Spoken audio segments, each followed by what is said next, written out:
लोग चूड़ियां तोड़ रहे हैं, छाती पीट रहे हैं। सयारा की पीआर टीम पर भड़के अहान पांडे के ऑन स्क्रीन पापा। आरजे महविश को अवार्ड मिलने पर चहल ने दी बधाई तो फैंस ने ली फिरकी। क्या ब्रेकअप के 10 साल बाद टीवी पर वापस लौट रहे हैं दिव्यांका और शरद? सिद्धू मूसेवाला की मूर्ति पर हुई फायरिंग, लॉरेंस बिश्नोई गैंग ने ली जिम्मेदारी। खबरों में आगे आपको बताएंगे सांप के जहर मामले में एल्विश यादव को मिली बड़ी राहत। ट्रायल कोर्ट की कार्यवाही पर किसने लगाई रोक? दिल्ली में सारा खान के साथ इवेंट मैनेजर्स ने क्यों की बदसलूकी? नमस्कार दोस्तों, आप देखना शुरू कर चुके हैं बॉलीवुड टॉप 10 हेडलाइंस। तो चलिए अब इन खबरों को आपके सामने हम विस्तार से रखते हैं। मोहित सूरी की म्यूजिकल रोमांटिक फिल्म सयारा की रिलीज के बाद सिनेमाघरों में दर्शकों का हुजूम उमड़ पड़ा। सोशल मीडिया पर ऐसे वीडियो सामने आए जिनमें कुछ लोग कैनुला लगाए थिएटर में फिल्म देखते नजर आए। कोई चीख चीख कर रोता दिखा तो कोई बेहोश हो गया। अब सयारा में अहान पांडे के पिता का किरदार निभाने वाले एक्टर वरुण बडोला ने इस पर रिएक्ट किया है। सयारा को बेतुके तरीके से प्रमोट करने के लिए फिल्म की पीआर टीम पर वो भड़क गए हैं। हालिया इंटरव्यू में वरुण ने कहा, मैंने इंस्टाग्राम पर लोगों की एक्साइटमेंट देखी, लोग चूड़ियां तोड़ रहे हैं, छातियां पीट रहे हैं। मुझे लगता है प्रमोशन टीम ने थोड़ा ज्यादा ही कर दिया। वरुण बडोला ने आगे कहा, जहां लोग फिल्म देखने जा रहे थे वहां आईवी ड्रिप लगा दी। उन लोगों को जरूर किसी न किसी तरह कंटेंट देने को कहा गया होगा। शुक्र है लोगों के पैर नहीं टूटे और वो रेंगते हुए फिल्म देखने नहीं गए। कोई बात नहीं, हम इस फिल्म का प्रमोशन करना समझते हैं, लेकिन ये एक हद तक ही सही होता है। हालांकि फिल्म सिर्फ इंस्टाग्राम प्रमोशन के दम पर इतनी कमाई नहीं कर सकती। लोगों ने फिल्म देखी है और ये उन्हें बहुत पसंद भी आई है। कौन बनेगा करोड़पति का सीजन 17 जल्द ही शुरू होने वाला है। अमिताभ बच्चन के क्विज रियलिटी शो का फैंस बेसब्री से इंतजार कर रहे हैं और अमिताभ बच्चन ने नए सीजन की शूटिंग भी शुरू कर दी है। उन्होंने सोशल मीडिया पर पोस्ट शेयर करके शूटिंग शुरू होने की जानकारी दी है। अमिताभ बच्चन के इस पोस्ट से उनके फैंस बहुत खुश हो गए हैं क्योंकि उनका फेवरेट शो एक बार फिर शुरू होने जा रहा है। अमिताभ बच्चन जल्द ही हॉट सीट पर बैठकर कॉन्टेस्टेंट से सवाल पूछते नजर आएंगे। केबीसी 17 को लेकर बज़ बहुत बना हुआ है और अब इसे लेकर अपडेट्स भी मिल रहे हैं, तो लोगों में इसे लेकर एक्साइटमेंट और बढ़ गया है। अमिताभ बच्चन ने एक्स प्लेटफॉर्म पर पोस्ट शेयर किया है। उन्होंने लिखा, पहुंच गए हम काम पर, नया दिन, नया अवसर, नई चुनौतियों को प्रणाम। युजवेंद्र चहल की रूमर्ड गर्लफ्रेंड आरजे महविश को दुबई के एक इवेंट में अवार्ड से नवाजा गया है। महविश ने सोशल मीडिया पर तस्वीरें शेयर करके इसकी झलक फैंस के साथ साझा की है। ऐसे में युजवेंद्र चहल ने भी महविश को बधाई दी है। इसके बाद महविश ने उन्हें रिप्लाई में थैंक यू नहीं कहा। इसे लेकर फैंस एक बार फिर महविश और चहल की चुटकी ले रहे हैं। अवार्ड इवेंट से फोटोज शेयर करते हुए महविश ने कैप्शन में लिखा, इमर्जिंग फिल्म प्रोड्यूसर 2025, खुशी से इमोशनल होकर रोते हुए, मुझे उन सभी चीज़ों पर बहुत गर्व है जिनके लिए मैंने कड़ी मेहनत की है। आरजे महविश की इस अचीवमेंट पर युजवेंद्र चहल ने भी बधाई दी। चहल ने कमेंट किया, मुबारक हो। हालांकि चहल के कमेंट पर महविश ने कोई रिप्लाई नहीं दिया, जिसे लेकर फैंस रिएक्ट कर रहे हैं। एक यूजर ने लिखा, देख लो यार सब, ट्रोल की वजह से आरजे महविश ने चहल भाई को रिप्लाई नहीं किया। सलमान खान के शो बिग बॉस 19 की शुरुआत 24 अगस्त से होने वाली है। इस शो से जुड़ी अब ऐसी खबर आ रही है जिसे जानकर फैंस का एक्साइटमेंट और भी बढ़ जाएगा। खबरों की माने तो इस शो में टीवी के उन 2 सेलिब्रिटीज़ को अप्रोच किया गया जिनका 10 साल पहले ब्रेकअप हो चुका है। ये दोनों सितारे दिव्यांका त्रिपाठी और शरद मल्होत्रा हैं। हालांकि इन दोनों सितारों को लेकर हर साल शो में अप्रोच करने की खबरें आती हैं। हाल ही में इन दोनों के शो में आने की फिर से काफ़ी तेज़ खबरें हैं। रिपोर्ट्स के मुताबिक जिन 45 लोगों को मेकर्स ने अप्रोच किया है उसमें इन दोनों के भी नाम शामिल हैं। बिग बॉस फैन पेज के मुताबिक कई सेलिब्रिटीज़ को शो के लिए अप्रोच किया गया है, जिसमें रति पांडे, अपूर्वा मखीजा, मिस्टर फैजू और धनश्री वर्मा का नाम शामिल है। इसके अलावा बिग बॉस पेज ने दावा किया है कि शरद मल्होत्रा और दिव्यांका त्रिपाठी को भी अप्रोच किया गया है। दोनों शो में आ सकते हैं। हालांकि दोनों ने इसे लेकर अभी तक कुछ भी रिएक्शन नहीं दिया है।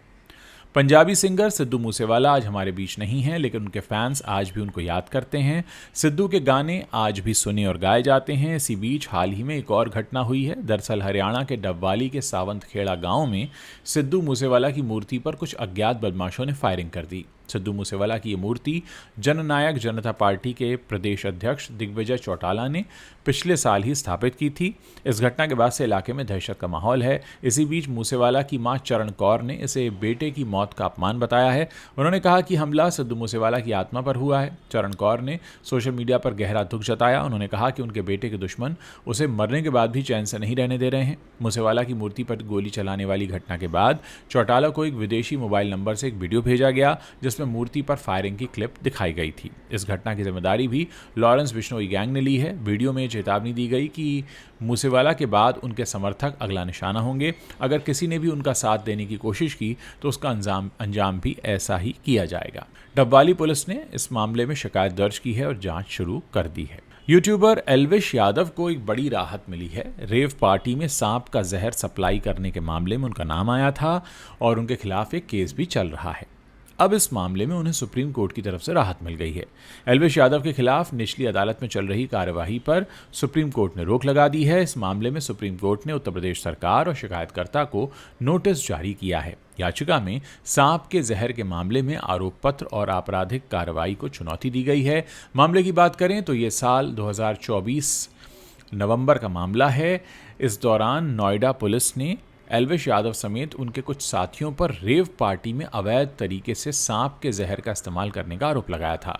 सुनवाई के दौरान एल्विश यादव ने खुद को बेकसूर बताते हुए कहा था कि उन्हें गलत आरोपों में फंसाया जा रहा है। इसके बाद एल्विश यादव इलाहाबाद हाई कोर्ट से राहत लेने गए थे लेकिन उनको राहत नहीं मिली थी। एल्विश यादव ने इस मामले में सुप्रीम कोर्ट में याचिका दायर करते हुए कहा था कि उनके खिलाफ गलत आरोप लगाए गए हैं। अब उनकी इसी याचिका पर सुप्रीम कोर्ट उत्तर प्रदेश सरकार और शिकायतकर्ता को नोटिस जारी कर चुकी है और उनसे जवाब मांगा गया है।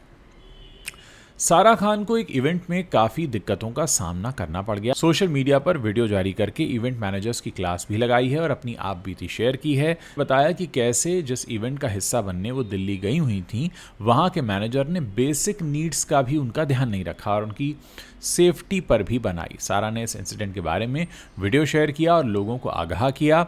सारा ने कहा, हाल ही में टेली 6 के ऑर्गेनाइजर्स के साथ फैशन रनवे वीक के दौरान मेरा एक्सपीरियंस बड़ा डरावना रहा। मैं इस इंडस्ट्री में 18 साल से भी ज़्यादा समय से काम कर रही हूं और ये सब मेरे अब तक के जीवन के सबसे डरावने पल रहे हैं। दिल्ली में 2 अगस्त के दिन मेरा एक प्रोग्राम होने वाला था लेकिन वहां के इवेंट मैनेजर ने बेसिक नीड्स, हॉस्पिटैलिटी और कमिटमेंट्स का ज़रा भी ख्याल नहीं रखा। इवेंट मैनेजर्स ने बिना पूछे मेरी होटल लोकेशन चेंज कर दी और मुझे एक ऐसे सुनसान होटल में बुक कर दिया जहां पर कोई सेफ्टी नहीं थी। मैंने खुद अपनी वापसी की फ़्लाइट बुक की और वहां से रवाना हुई। इवेंट में ना पहुंच पाने के लिए मैं अपने फैंस से माफ़ी मांगती हूं। मेरी सेफ्टी रिस्क पर थी। वहीं इस वीडियो पर एजाज खान ने सारा से पूछा कि उन्होंने मदद क्यों नहीं मांगी। एजाज ने सारा से उन लोगों की पहचान भी पूछी है जिन्होंने उनके साथ ऐसी बदसलूकी की। विजय देवरकोंडा की फिल्म किंगडम की रिलीज के साथ ही एक नया हंगामा शुरू हो गया है। हाल ही में रिलीज हुई इस फिल्म ने तमिलनाडु में काफ़ी ज़ोरदार प्रदर्शन का सामना किया है। इस हालिया रिलीज फिल्म पर तमिल पहचान को गलत तरीके से पेश करने और धार्मिक भावनाओं को ठेस पहुंचाने का आरोप लगाया जा रहा है। इस फिल्म में विजय देवरकोंडा अपने एक्शन अवतार में दिख रहे हैं और वहीं इस फिल्म ने अब तक सिनेमाघरों में कोई जादू भी नहीं दिखाया है। तमाम विरोधों के बावजूद किंगडम जो है वो मुसीबत में फंसती दिख रही है। इस फिल्म के खिलाफ तमिलनाडु में लोग काफ़ी विरोध प्रदर्शन कर रहे हैं। दरअसल किंगडम पर श्रीलंकाई तमिलों को नेगेटिव रूप से दिखाने का आरोप लगा है। रिलीज़ के बाद अब तमिल राष्ट्रवादी समूह तमिलर काची इस फिल्म पर बैन लगाने की मांग कर रहे हैं। समूह ने फिल्म की आलोचना करते हुए दावा किया है कि इसमें श्रीलंकाई तमिलों को गलत तरीके से दिखाया गया। गौतम तिन्नूरी द्वारा निर्देशित ये फिल्म 31 जुलाई को रिलीज़ हुई थी लेकिन तब से ये विवादों में घिरी हुई है। तमिलर काची एनटी के समूह ने फिल्म के कुछ हिस्से पर कड़ी आपत्ति जताई है। समूह के सदस्यों का दावा है कि किंगडम में श्रीलंकाई तमिलों को नेगेटिव लाइट में दिखाया है। कहा जा रहा है कि लोगों में इस बात को लेकर भी गुस्सा है कि इस फिल्म में विलन का नाम मुरुगन रखा गया है जो तमिलनाडु के सबसे पूजनीय देवताओं में से एक भगवान मुरुगन से जुड़ा हुआ नाम है। खल्लास गर्ल ईशा कोप्पिकर ने बॉलीवुड में अपनी खास जगह बनाने से पहले साउथ इंडियन फिल्म इंडस्ट्री में भी काम किया है। उन्होंने अपने एक्टिंग करियर की शुरुआत साउथ की फिल्मों से की थी। ईशा ने हाल ही में दिए एक इंटरव्यू में खुलासा किया। उन्होंने कहा कि कैसे साउथ के एक कोरियोग्राफर ने उन्हें सबके सामने बेइज्जत किया था, जिसकी वजह यह थी कि ईशा को उस समय डांस ठीक से नहीं आता था। ईशा ने अपने साउथ की फिल्मों के दिनों को याद किया है। डिजिटल कमेंट्री एक चैनल है, उसको दिए इंटरव्यू में ईशा ने अपनी तेलुगु डेब्यू फिल्म के बारे में बात की। वो वाइफ ऑफ वी वारा प्रसाद फिल्म में एक गाने में नज़र आई थी। उस किस्से को याद करते हुए ईशा ने कहा, ये सिर्फ साउथ में होता है और ये सिर्फ शुरुआत थी। मैं 2 फिल्में कर चुकी थी, ये बॉलीवुड से पहले की बात है। ईशा ने कहा, जब मैं सेट पर थी तो बहुत मुझे डांस करना था, और आप साउथ का डांस तो जानते ही हैं, वो आसान नहीं होता। उस कोरियोग्राफर ने मुझे सबके सामने कहा, ये लड़कियां बॉलीवुड से आ जाती हैं, इन्हें कुछ भी पता नहीं होता। मुझे नहीं पता इन्हें क्यों ले लिया जाता है। अगर तुम्हें डांस नहीं आता तो यहाँ क्यों आई हो। ईशा ने आगे कहा, यह सब सुनकर मुझे बहुत बुरा लगा, मुझे अपमानित महसूस हुआ।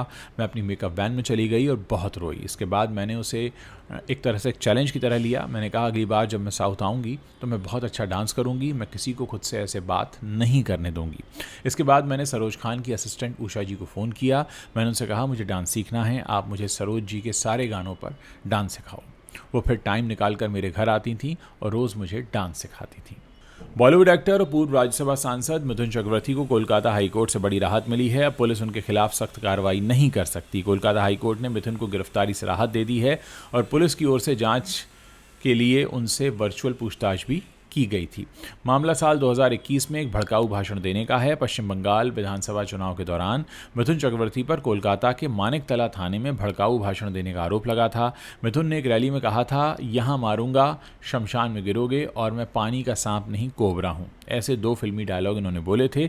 इसीलिए कोलकाता पुलिस ने उनके खिलाफ धारा 153A सांप्रदायिक नफरत फैलाना, 504 अपमान करना और 505 अफवाह फैलाने और 120B आपराधिक साजिश रचने के तहत एफआईआर दर्ज कर ली थी। आपको बता दें कि मिथुन चक्रवर्ती पर 27 अक्टूबर 2024 के दिन पश्चिम बंगाल के सॉल्ट लेक में बीजेपी के सदस्यता अभियान के दौरान भड़काऊ भाषण देने का भी आरोप लगा था। इस मामले में उनके खिलाफ 2 एफआईआर दर्ज हुई थी। ये कार्यक्रम पूर्व क्षेत्रीय सांस्कृतिक केंद्र यानी EZCC में हुआ था, जिसमें केंद्रीय गृह मंत्री अमित शाह भी मौजूद थे। कुल मिलाकर ये 10 बड़ी खबरें हैं जो बॉलीवुड से आती हैं और इंटरनेट पर छाई हुई हैं। अगर आपको वीडियो पसंद आ रहा है तो इसे आप अपने दोस्तों के साथ शेयर कर सकते हैं।